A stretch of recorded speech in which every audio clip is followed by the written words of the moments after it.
Hello dear students, welcome back to my channel Physics SPC chapter 14 semiconductor का एक question.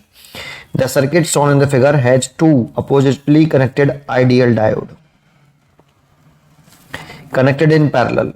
Find the current flowing through each diode in the circuit H. तो देखो सबसे पहले हमें ये चेक करना पड़ेगा कि डायोड D1 D2 कौन से बायसिंग में है. अच्छा, पहले एक छोटी सी बात बता दूं. वी नो दैट अगर आपका आइडियल पीएन जंक्शन डायोड है, कैसा है? Ideal PN junction diode ideal है, तो इसमें अगर फॉरवर्ड बायसिंग में है पीएन जंक्शन डायोड, तो उसका जो रेजिस्टेंस होता है ये जीरो मानते हैं, एज्यूम करते हैं. और रिवर्स बायसिस में है तो उसका रेजिस्टेंस इनफाइनाइट हम एज्यूम करते हैं बेटा. ठीक है, अगर आइडियल है तब की बात कर रहे हैं. एक बात अब हमें चेक करना पड़ेगा कि diode D1 D2 forward biasing में है या रिवर्स बायसिंग में है.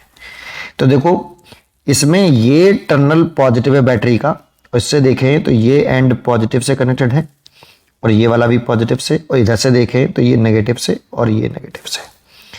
तो देखो इसमें पी टाइप सेमीकंडक्टर ये है, ट्रायंगल वाला ये पी टाइप है और ये वाला एन टाइप है.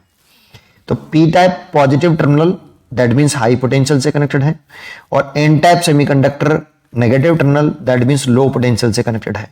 तो ये डायोड D2 जो है, जो डायोड D2 है ये फॉरवर्ड बायसिंग में है, इसीलिए इसका जो रेजिस्टेंस होगा वो जीरो होगा.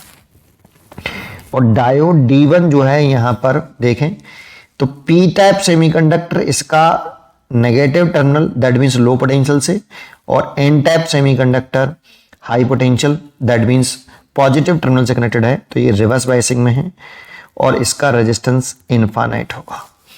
आइडियल डायोड के केस में ऐसा हम एज्यूम कर लेते हैं कि ये वाली कंडीशन ध्यान रखना, आइडियल वाले केस में बस केवल. तो इसको अब सर्किट डायग्राम कुछ इस तरह से रिप्लेस कर सकते हैं. इसको ये 2 ओम का था ही हमारा पास, और ये फॉरवर्ड बायसिस में D2 इसका रेजिस्टेंस जीरो है. जीरो का मतलब आपका diode D2 that is D2 behave as zero resistance wire, zero resistance conducting wire. और इन्फिनिटी रेजिस्टेंस का मतलब है कि डायोड D1 बिहेव एज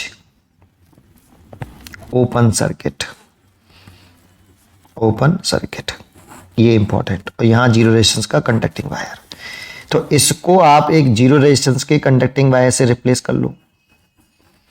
ये 2 ओम का रेजिस्टेंस और ये डायोड D1 D2 को रिप्लेस कर लिया एक जीरो रेजिस्टेंस के वायर से, और इसको एक ओपन सर्किट की तरह से बना लो बेटा ऐसे. ये 3 ओम और ये आपका 4 ओम रेजिस्टेंस है, ये 4 ओम रेजिस्टेंस, और यहां पर आपकी एक बैटरी लगी है प्लस और माइनस 12 वोल्ट. अब सर्किट डायग्राम कुछ इस तरह से हो गया. अब ये क्वेश्चन करंट इलेक्ट्रिसिटी का बन गया बेटा. अब करंट इलेक्ट्रिसिटी तरह से सॉल्व कर लो. अब देखो यहां से करंट निकलेगी I ऐसे. अब यहां पर करंट नहीं जाएगी, इस वाली ब्रांच में कोई करंट नहीं जाएगी क्योंकि वो सर्किट आगे से टूटा हुआ है.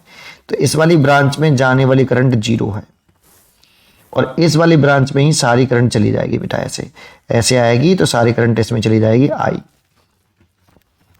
ऐसे. अब मेरे को बताओ इसमें कोई करंट नहीं जा रही, तो सर्किट डायग्राम कुछ इस तरह से भी बना सकते हो. ये 2 ओम का वायर और ये 4 ओम का वायर, और यहाँ नेगेटिव टर्मिनल ये पॉजिटिव टर्मिनल, और कुछ इस तरह से ये 12 वोल्ट. यहाँ से करंट ऐसे जा रही है बेटा आपकी ऐसे. अब सोच के बताओ ये दोनों रेजिस्टेंस किस कॉम्बिनेशन में है? तो देखो करंट सेम फ्लो कर रही है, डिवाइड नहीं हो रही है ना. तो इसमें करंट सेम है, डिवाइड ही नहीं हुई. तो 4 और 2 ये दोनों रेजिस्टेंस किस में है? सीरीज कॉम्बिनेशन में है. तो हम यहाँ लिख देंगे 4 ohm and 2 ohm are connected in series combination. So total resistance जो हो जाएगा R इक्वलेंट वो 6 ओम आ जाएगा. इसीलिए टोटल करंट देखो, ये टोटल करंट है आपकी, क्योंकि बैटरी से निकलने वाली ये टोटल करंट है सर्किट में, है ना। तो ये टोटल पोटेंशियल डिफरेंस है या टोटल ईएमएफ कह दो, इंटरलेशंस यहाँ पे क्वेश्चन में गिवन नहीं है। तो total current is equal to total EMF upon total resistance, ये फॉर्मूला हमने पढ़ा है। तो टोटल ईएमएफ तो 12 वोल्ट है और टोटल रेजिस्टेंस 6 है, तो इसीलिए 2 एम्पियर करंट आ गई बेटा।